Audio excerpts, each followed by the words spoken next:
आपको जानकर हैरानी होगी कि पावर ट्रांसफार्मर में कोई भी मूविंग पार्ट नहीं होता है, फिर भी यह 11,000 वोल्ट को एक्सट्रीमली एक्स्ट्रा हाई वोल्टेज पर स्टेप अप और डाउन कर देता है। इसके अलावा 3 फेज इंडक्शन मोटर और भी ज्यादा हैरान करती है, क्योंकि यह भी सेम ट्रांसफार्मर की तरह ही काम करती है, लेकिन बस रोटेट करती है। सबसे पहली बार, ट्रांसफार्मर सिर्फ एसी सप्लाई पर काम करता है, डीसी पर नहीं। इसे थोड़ा आगे विद कंसेप्ट समझ लेंगे। तो मिस्टर फेराडे कहते हैं कि जब आप किसी वायर में सप्लाई देते हैं तो उसमें इलेक्ट्रोमोटिव फोर्स इंड्यूस होगा। यह फोर्स अपने आसपास में एक फील्ड जनरेट करेगा जिसको मैग्नेटिक फील्ड बोलते हैं, लेकिन एसी केस में यह फील्ड बाई डायरेक्शनल होता है। कुछ ऐसी अल्टरनेटिंग करंट की वेवफॉर्म होती है, यहाँ से यहाँ तक वेवफॉर्म इंक्रीज हो रही है तो वायर में मैग्नेटिक फील्ड की स्ट्रेंथ भी बढ़ेगी। यहाँ से यहाँ डिक्रीज हो रही है तो मैग्नेटिक फील्ड की स्ट्रेंथ वापस कम होने लगेगी। यहाँ से वेवफॉर्म नेगेटिव डायरेक्शन में जाने लगेगी तो मैग्नेटिक फील्ड अपनी डायरेक्शन बदल लेगा और फील्ड की स्ट्रेंथ ठीक पॉजिटिव साइड के ऑपोजिट होगी। यदि कुछ ऐसी कोयल में एसी सप्लाई दी जाएगी तो इसमें मैग्नेटिक फील्ड कुछ इस टाइप का होगा, जिसमें नॉर्थ और साउथ पोल भी जनरेट होंगे, लेकिन यह पोल बदलते रहेंगे अकॉर्डिंग टू वेवफॉर्म। यदि इसी कंडीशन में डीसी सप्लाई दी जाएगी तो कोयल का मैग्नेटिक फील्ड कांस्टेंट होगा, जिसकी वजह से यह कोयल एक स्ट्रॉन्ग मैग्नेट की तरह काम करेगी। इस कोयल को इंडक्टर भी बोल सकते हैं, और डीसी सप्लाई में इंडक्टर शॉर्ट सर्किट हो जाता है क्योंकि इसमें कोई फ्रीक्वेंसी होती ही नहीं है, इसलिए ट्रांसफार्मर डीसी पर ऑपरेट नहीं करते हैं। यदि पावर ट्रांसफार्मर में डीसी सप्लाई दी गई तो अपने आसपास में इतना स्ट्रॉन्ग मैग्नेटिक फील्ड जनरेट करेगा कि यह सभी चीजों को अपनी तरफ खींच लेगा। यदि इस कोयल के पास में हम सेम दूसरी ठीक ऐसी ही कोयल लेकर आएंगे तो यह मैग्नेटिक फील्ड लाइन दूसरी कोयल को कट करेगी, जिससे इस कोयल में भी एक फोर्स जनरेट होगा जिसको इलेक्ट्रोमोटिव फोर्स बोलते हैं, इन शॉर्ट ईएमएफ, और वोल्टेज का दूसरा नाम इलेक्ट्रिक फोर्स ही होता है। यहाँ जो मैग्नेटिक फील्ड लाइन है इनको टेक्निकल लैंग्वेज में फ्लक्स लाइन बोलते हैं, और इस प्रक्रिया को इलेक्ट्रोमैग्नेटिक इंडक्शन बोलते हैं, जिससे पावर ट्रांसफर होती है। तो एक तरीके से वायरलेस पावर ट्रांसफर हो रही है, और इसी कंसेप्ट को यूज में लेकर वायरलेस चार्जर भी बने हैं। आपको जानकर हैरानी होगी कि वायरलेस चार्जर फोन में एसी सप्लाई ही भेजते हैं, जबकि हमारा स्मार्टफोन डीसी पर ऑपरेट करता है। ऐसा कैसे हो सकता है? रीजन फाइंड आउट करके कमेंट में जरूर से लिखना। पावर ट्रांसफार्मर की आयरन की कोर में कुछ ऐसी छोटी छोटी पत्तियां होती है, और इन सभी ब्लेड्स पर वार्निश की कोटिंग की जाती है। इसके पीछे का रीजन थोड़ा आगे समझेंगे। और सभी ब्लेड को एक साथ जोड़कर फिर से दोनों साइड में इम्प्रेग्नेटेड पेपर की कोटिंग की जाती है, जो एक इंसुलेटर की तरह काम करता है, और उसके बाद में दोनों कॉइल को सेट किया जाता है। ट्रांसफार्मर की कोयल कोर को टच नहीं करती है। अब इन कोयल को हम प्राइमरी और सेकेंडरी वाइंडिंग कह सकते हैं। जब हम प्राइमरी वाइंडिंग में सप्लाई देंगे तो इसमें जो फ्लक्स लाइन इंड्यूस होगी उनको आयरन की कोर पाथ प्रोवाइड करवाती है सेकेंडरी वाइंडिंग तक पहुंचने के लिए, जिससे सेकेंडरी वाइंडिंग में ईएमएफ इंड्यूस होगा। अब अज्यूम करते हैं कि प्राइमरी वाइंडिंग में टोटल टर्न 100 है और सेकेंडरी वाइंडिंग में टोटल टर्न 50 है। यहाँ पर आप एक चीज अपने दिमाग में बिठा लो कि प्राइमरी वाइंडिंग में जो एक टर्न है उसमें जो ईएमएफ इंड्यूस होगा, सेम टू सेम इतना ही ईएमएफ सेकेंडरी वाइंडिंग के एक टर्न में जनरेट होगा, क्योंकि जितनी फ्लक्स लाइन इस एक टर्न से निकल रही है उतनी ही तो सेकेंडरी वाइंडिंग के एक टर्न में पहुंचेगी। तो अब यदि हम सेकेंडरी वाइंडिंग पर फोकस करें तो सभी के सभी टर्न सीरीज में कनेक्टेड है, और सेकेंडरी वाइंडिंग में जो वोल्टेज हमें मिलेगा वह सभी टर्न्स में जो वोल्टेज इंड्यूस हो रहा है उसी का टोटल तो होगा। तो सेकेंडरी वाइंडिंग का वोल्टेज यानी ईएमएफ इक्वल होगा सेकेंडरी वाइंडिंग के टर्न्स के। ऐसा ही प्राइमरी वाइंडिंग में होगा, EMF induce in primary winding equal to number of turns in primary. EMF और वोल्टेज में एक छोटा सा फर्क होता है। वोल्टेज प्राइमरी वाइंडिंग के टर्मिनल पर लगा हुआ है, जब ये वाइंडिंग में पहुंचेगा तो वाइंडिंग का कुछ रेजिस्टेंस होता है, जिसकी वजह से थोड़ा सा वोल्टेज कम हो जाता है, और जैसे ही वोल्टेज कम होता है तो हम उसको बोलते हैं कि इतना इतना ईएमएफ इंड्यूस हुआ है। अब अज्यूम करते हैं कि प्राइमरी वाइंडिंग में 100 वोल्ट हमने दिया तो सेकेंडरी वाइंडिंग में 50 वोल्ट ही मिलेगा, क्योंकि 50 टर्न में से सभी टर्न की कैपेसिटी 1 वोल्ट की है, और सब ने अपना अपना 1 वोल्ट लेकर 50 वोल्ट दे दिया, जो हमें सेकेंडरी में मिलेगा, यानी वोल्टेज स्टेप डाउन हो गया। इसी तरीके से सेकेंडरी वाइंडिंग में नंबर ऑफ टर्न्स इंक्रीज करके वोल्टेज बढ़ाया जाता है। अब थोड़ी आसानी के लिए हमने एक इक्वेशन बना ली, number of turns in primary upon number of turns in secondary is equal to EMF induce in primary upon EMF induce in secondary. एक स्टेप और आगे बढ़े तो करंट भी आ जाता है, और करंट वोल्टेज का जस्ट ऑपोजिट होता है। तो सिंपल सी बात है, ट्रांसफार्मर यदि वोल्टेज को बढ़ाता है तो करंट को कम कर देता है, क्योंकि पावर हमेशा फिक्स रहती है। वोल्टेज करंट को कम ज्यादा किया जा सकता है, पावर नहीं बदली जा सकती। जब ट्रांसफॉर्मर में सप्लाई दी जाती है तो according to Faraday EMF induce होगा और ईएमएफ फ्लक्स लाइन भी जनरेट करेगा। इसके अलावा जो ट्रांसफॉर्मर की कोर है उसमें सर्कुलेटिंग करंट भी जनरेट होगा और इस सर्कुलेटिंग करंट को एडी करंट बोलते हैं, जिसकी हमें बिल्कुल भी जरूरत नहीं है। पानी में कभी ऐसी सिचुएशन बनती है कि कुछ ऐसा भंवर बनता है, ठीक ऐसा ही एडी करंट होता है जो कोर में घूमता है। इसलिए आयरन की कोर को सबसे पहले पतली पतली पत्तियों में डिवाइड किया जाता है, उसके बाद में एक एक ब्लेड को लेमिनेट किया जाता है। लेमिनेशन की थिकनेस 0.25 mm से 0.50 mm तक होती है। इसी लेमिनेशन की वजह से जो कोर का क्रॉस सेक्शन एरिया है वह रिड्यूस हो जाता है और एरिया का रेजिस्टेंस से इनवर्स रिलेशन होता है, जिससे रेजिस्टेंस बढ़ जाता है और रेजिस्टेंस आपको पता है करंट का दुश्मन होता है। तो इस तरीके से एडी करंट लॉसेस को रिड्यूस किया जाता है। पावर ट्रांसफॉर्मर में जो आयरन की कोर होती है वह एक्चुअल में cold rolled green oriented silicon steel की बनी होती है, जो हिस्ट्रीसिस लॉसेस को रिड्यूस करती है। हिस्ट्रीसिस लॉसेस मैग्नेटिक फील्ड की डायरेक्शन बार बार चेंज हो रही है, इसी की वजह से इंड्यूस होते हैं। और आपको पता है जो ट्रांसफॉर्मर में हमिंग नॉइज सुनाई देती है वह इसी मैग्नेटिक फील्ड के बार बार चेंज होने की वजह से सुनाई देती है, जिसको मैग्नेटोस्ट्रिक्शन बोलते हैं। इस मैग्नेटोस्ट्रिक्शन की वजह से ट्रांसफॉर्मर की कोर एक्सपेंड और कॉन्ट्रैक्ट होती है, जो एक हमिंग नॉइज जनरेट करती है।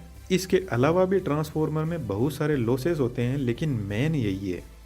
ट्रांसफॉर्मर में ठीक ऐसी ही 3 वाइंडिंग होती है 3 फेज के लिए, लेकिन जब हम प्रैक्टिकल ट्रांसफॉर्मर को देखते हैं तो उसमें आयरन की कोर कुछ ऐसी होती है 3 फेज सिस्टम के लिए, जिसमें सबसे पहले हर फेज के लिए प्राइमरी वाइंडिंग को सेट किया जाता है। यदि स्टेप अप ट्रांसफॉर्मर की बात करें तो प्राइमरी वाइंडिंग में कम टर्न्स होते हैं और वोल्टेज कम और करंट ज्यादा होता है, तो यहाँ पर काफी थिक कॉपर वायर काम में लिए जाते हैं। यह कॉपर वायर कंप्लीटली इंसुलेटेड रहते हैं। प्राइमरी वाइंडिंग के ऊपर सेकेंडरी वाइंडिंग को तैयार किया जाता है। दोनों वाइंडिंग के बीच में कोई भी इलेक्ट्रिकल कनेक्शन नहीं होता है। पावर ट्रांसफर इंडक्शन प्रोसेस के थ्रू ही होती है। वाइंडिंग का कनेक्शन 2 अलग अलग कनेक्शन में किया जाता है। जो हाई वोल्टेज साइड होती है वह स्टार कनेक्शन में कनेक्टेड रहती है। स्टार कनेक्शन में 3 फेज और न्यूट्रल भी मिलता है, इसलिए आपने हाई वोल्टेज लाइन के साथ में हमेशा एक एक्स्ट्रा वायर देखा होगा जो न्यूट्रल का होता है। Low voltage side delta connection में कनेक्टेड रहती है, इसमें सिर्फ 3 फेज होते हैं। दोस्तों कंफ्यूज नहीं होना है, मुझे पता है थोड़ा ज्यादा ही टेक्निकल है, पर टेक्नोलॉजी बहुत कमाल की है। अब यार 3D एनिमेशन की स्किल भी बहुत कमाल की है। आप चाहो तो हमारी 3D कम्युनिटी में आ सकते हो। स्टेप अप ट्रांसफॉर्मर सिर्फ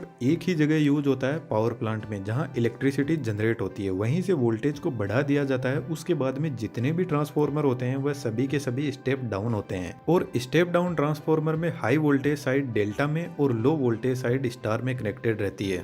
दोस्तों आपके लिए एक छोटा सा क्वेश्चन है और इसका रिप्लाई यदि आपने सही से दे दिया तो आपके कमेंट को मैं पिन जरूर से करूंगा। ट्रांसफॉर्मर की एक साइड स्टार में कनेक्टेड रहती है तो दूसरी साइड डेल्टा में कनेक्टेड रहती है। और ऐसा हमेशा ही होता है कि ट्रांसफॉर्मर की एक साइड दूसरी साइड के जस्ट ऑपोजिट कनेक्शन में कनेक्टेड रहती है। रीजन फाइंड आउट करके कमेंट में जरूर से लिखना। ट्रांसफॉर्मर की वाइंडिंग को टैंक में रखा जाता है और टैंक में ऑयल भरा रहता है। ट्रांसफॉर्मर में मिनरल ऑयल और सिंथेटिक ऑयल यूज होता है, जो एक पेट्रोलियम प्रोडक्ट ही है। इस ऑयल के 2 पर्पज है। यह ट्रांसफॉर्मर में कूलिंग भी करता है और इंसुलेशन भी प्रोवाइड करवाता है। इतना सब होने के बाद ट्रांसफॉर्मर को पैक कर दिया जाता है। ट्रांसफॉर्मर की वाइंडिंग बॉडी से टच नहीं हो जाए इसलिए हाई वोल्टेज और लो वोल्टेज साइड के लिए बूसिंग लगी रहती है, जो एक इंसुलेटर ही है। यह बूसिंग पोर्सलेन की बनी होती है। पावर ट्रांसफॉर्मर के साइड में बड़े बड़े रेडिएटर लगे रहते हैं, जिनके अंदर कुछ ऐसी पतली पतली प्लेट होती है और बीच में से एयर फ्लो होने के लिए जगह होती है। जब ट्रांसफॉर्मर फुल लोड पर होता है तो वाइंडिंग काफी गर्म होने लगती है और वाइंडिंग के कांटेक्ट में आकर ऑयल भी गर्म होने लग जाएगा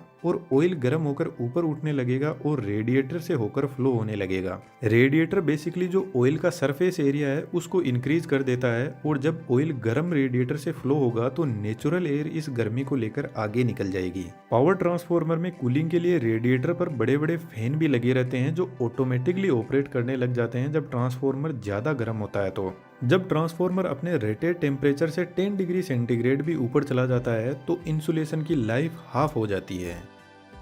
ट्रांसफॉर्मर के ऊपर एक बड़ा और टैंक लगा रहता है जिसको कंजर्वेटर बोलते हैं। इसमें ट्रांसफॉर्मर के लिए एक्सेस ऑयल भरा रहता है।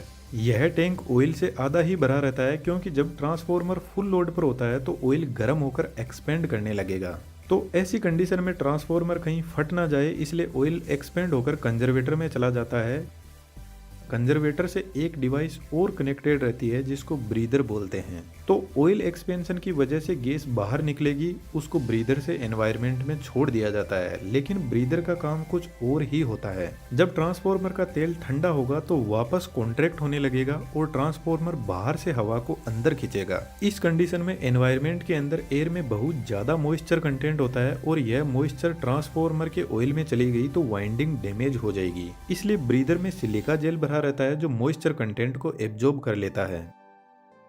कई बार ऐसा भी हो सकता है कि ट्रांसफार्मर ओवरलोड की वजह से वाइंडिंग इंसुलेशन डैमेज हो जाता है और ऑयल में बबल्स क्रिएट होने लगते हैं और इन बबल्स की वजह से ट्रांसफार्मर में बहुत सारी गैसेस इंट्रोड्यूस होती है और ट्रांसफार्मर टैंक का प्रेशर बढ़ने लगता है। तो कंजर्वेटर और ट्रांसफार्मर टैंक के बीच में एक रिले लगी रहती है जिसका नाम बखोल्स रिले है। यह रिले पूरी की पूरी ऑयल से भरी रहती है और इस रिले के अंदर एक ट्यूब होती है जो एक एंगल पर कुछ इस तरीके से सेट रहती है और इसके अंदर मरकरी भरा रहता है और मरकरी आपको पता है एक कंडक्टिंग मेटल है। तो ट्रांसफार्मर टैंक में प्रेशर बढ़ने की वजह से टैंक में गैस जनरेट हो रही है, वह इस रिले में आने लगेगी और ऑयल धीरे धीरे कम होने लगेगा। इस प्रेशर की वजह से यहाँ पर लगा फ्लोट भी स्ट्रेट होने लगेगा जिसकी वजह से फ्लोट से जुड़ी मरकरी इन दोनों कॉन्टेक्ट के बीच में कनेक्शन बना देगी और एक जबरदस्त अलार्म बजने लगेगा। अलार्म को सुनकर जीएसएस में बैठा हुआ जूनियर इंजीनियर ट्रांसफार्मर को ट्रिप कर देगा। लेकिन मान लो कि अलार्म काम ना करे तो बखोल्स रिले के अंदर सेम ऐसी ही एक ट्यूब और होती है।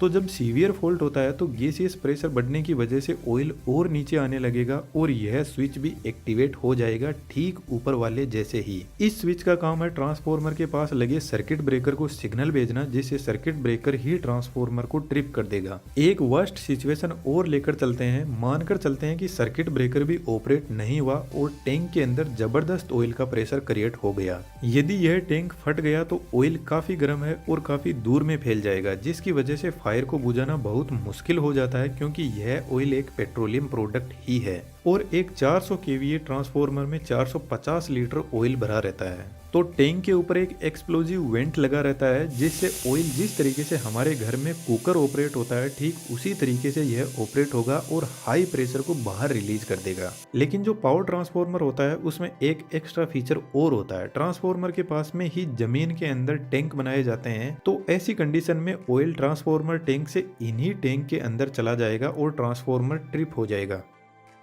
लेकिन दोस्तों पावर ट्रांसफार्मर को स्टार्ट करना कोई आसान काम नहीं है। जब ट्रांसफार्मर को ऐसे ही स्टार्ट कर दिया जाता है तो हाई इनरस करंट जनरेट होता है जो फुल लोड करंट का 4 से 5 गुना होता है जो वाइंडिंग को डैमेज कर सकता है। इसलिए पावर ट्रांसफार्मर को हमेशा इस वेवफॉर्म के पीक पॉइंट पर स्टार्ट किया जाता है ताकि इनरस करंट को रिड्यूस किया जा सके। ट्रांसफार्मर को लाइन से कनेक्ट करने से पहले प्राइमरी वाइंडिंग की तरफ एक सर्किट ब्रेकर लगा रहता है फॉल्टी सिचुएशन में ट्रांसफार्मर को ट्रिप करने के लिए और उससे पहले लाइटिंग अरेस्टर लगा रहता है जो लो रेजिस्टिव पाथ प्रोवाइड करवाता है और लाइन में आ रहे एक्स्ट्रा सर्ज को ग्राउंड कर देता है। पावर ट्रांसफार्मर काफी हेवी और कॉस्टली इक्विपमेंट आते हैं, यदि ये डैमेज होते हैं तो बहुत सारे इक्विपमेंट को डैमेज कर देते हैं, इसलिए इनकी सेफ्टी बहुत जरूरी है। यदि आप इंजीनियरिंग फील्ड से हो तो एक बार पावर ट्रांसफार्मर 400 केवीए या 220 केवीए जीएसएस में जाकर जरूर से देखना, आपको बहुत कुछ सीखने को मिलेगा। एनिमेशन की दुनिया में आना चाहो तो हमारा कोर्स आपको एनिमेशन सिखाने में बहुत हेल्प करेगा। सभी की सभी डिटेल डिस्क्रिप्शन में अवेलेबल है। हमारी कोशिश है फ्यूचर में और भी अच्छे वीडियोस लाने की, तो सब्सक्राइब करके लाइफ अड्डा के परमानेंट मेंबर बन सकते हो। Thank you.